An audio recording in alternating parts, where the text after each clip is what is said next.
এই বাংলাদেশ তৈরি হয়েছে হাজারো শহীদের আত্মদানের মধ্য দিয়ে। শত শত ছাত্র শ্রমিক তরুণরা অন্ধ হয়ে গেছে, হাজার হাজার ছাত্র তরুণদের অঙ্গহানি ঘটেছে। এই সমস্ত শহীদ এবং আহত যোদ্ধাদের স্মরণে রেখে আমরা বাংলাদেশে যে নতুন যাত্রা, সেই যাত্রার ব্যাপারে আমরা যাতে সকলেই সচেতন থাকি।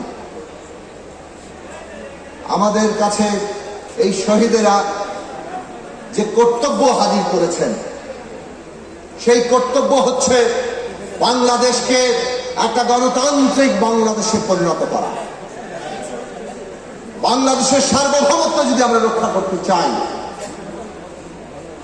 বাংলাদেশে একটা গণতান্ত্রিক রাজনৈতিক ব্যবস্থা প্রতিষ্ঠা করতে হবে, যে গণতান্ত্রিক রাজনৈতিক ব্যবস্থায় সকলেই নিজেকে অংশীদার মনে করতে পারে। ফ্যাসিস্টরা এমন একটা রাজনৈতিক ব্যবস্থা তৈরি করেছিল যেখানে তারা নিজেরা ছাড়া বাকি সবাইকে তারা বাইরে ছুঁড়ে ফেলে দিয়েছে এবং দেশের মধ্যে বিভাজন তৈরি করে শাসন করতে চেয়েছে। যেই দেশ নিজের জনগোষ্ঠীর মধ্যে বিভাজন সৃষ্টি করতে পারে, যে শাসকরা নিজের দেশের মানুষকে বিভক্ত করে শাসন করতে চায়, তাদের পরিণতি কি হয় আমাদের সাম্প্রতিক দুনিয়াতে বহু শাসকের ক্ষেত্রে প্রযোজ্য হচ্ছে।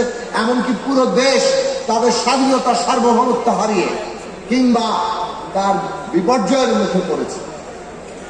কাজেই বাংলাদেশের স্বাধীনতা সার্বভৌমত্ব এবং বাংলাদেশের একটি গণতান্ত্রিক রাজনৈতিক ব্যবস্থা যেটা সবাই অংশীদার ভাব মনে করতে পারে, এইটা অঙ্গাঙ্গিভাবে যুক্ত।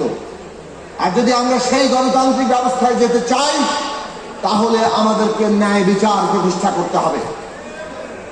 ৭১ সালের মুক্তিযুদ্ধের মধ্যে দিয়ে লক্ষ শহীদের রক্তের উপর দাঁড়িয়ে দেশ প্রতিষ্ঠিত হয়েছে। বাংলাদেশ রাষ্ট্রের লক্ষ্য ছিল নাগরিকদের জন্য সাম্য, মানবিক মর্যাদার সামাজিক ন্যায় বিচার প্রতিষ্ঠা করা। একই সাথে ৭১ সালে যে গণহত্যা হয়েছিল, তাতে যারা অংশ নিয়েছে তাদের জন্য ন্যায় বিচার প্রতিষ্ঠা করা। বাংলাদেশ কোনোটাই করতে পারেনি। আমরা দেখেছি ৫৩ বছরের শাসন সেই কারণে জনগণের আকাঙ্ক্ষার বিরুদ্ধে গিয়েছে। আজকে ২০২৪ সালে আমাদের ছাত্র শ্রমিক তরুণরা তারা বাংলাদেশে ওই ৭১-এর যে আকাঙ্ক্ষা, তাকে নতুন এক শব্দে বৈষম্যহীন বাংলাদেশের মধ্যে ধারণ করেছে এবং ৭১ আবার নতুন করে আমাদের সামনে হাজির হয়েছে ২৪-এর গণ অভ্যুত্থানে। এই অভ্যুত্থানেও নির্বিচারে হত্যাকাণ্ড চলেছে। কাজেই আমরা যদি নতুন রাজনৈতিক ব্যবস্থা করতে চাই, তার প্রাথমিক ভিত্তি হবে ন্যায় বিচার প্রতিষ্ঠা করা। যারা এই হত্যাকাণ্ড চালিয়েছে তাদের প্রত্যেককে বিচারের আওতায় আনা।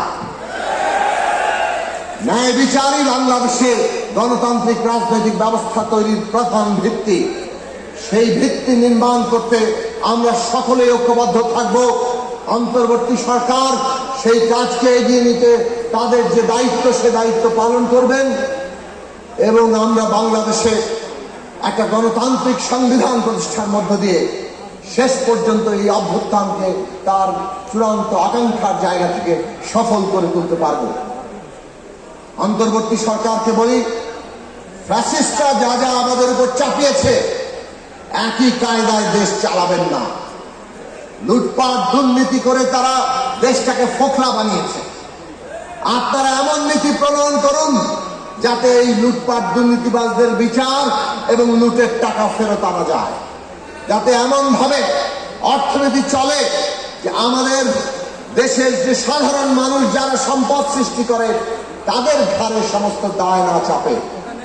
কিন্তু আমরা দেখতে পাচ্ছি কি ভ্যাট, কি ট্যাক্স, কি দ্রব্যমূল্য, কি সমস্ত ইউটিলিটি, গ্যাস, বিদ্যুৎ সহ, পানি সহ অন্যান্য কিছুর দাম সব কিছু এমন ভাবে বৃদ্ধি করা হচ্ছে যাতে মনে হচ্ছে আমরা পুরনো ধারাবাহিকতায় আছি।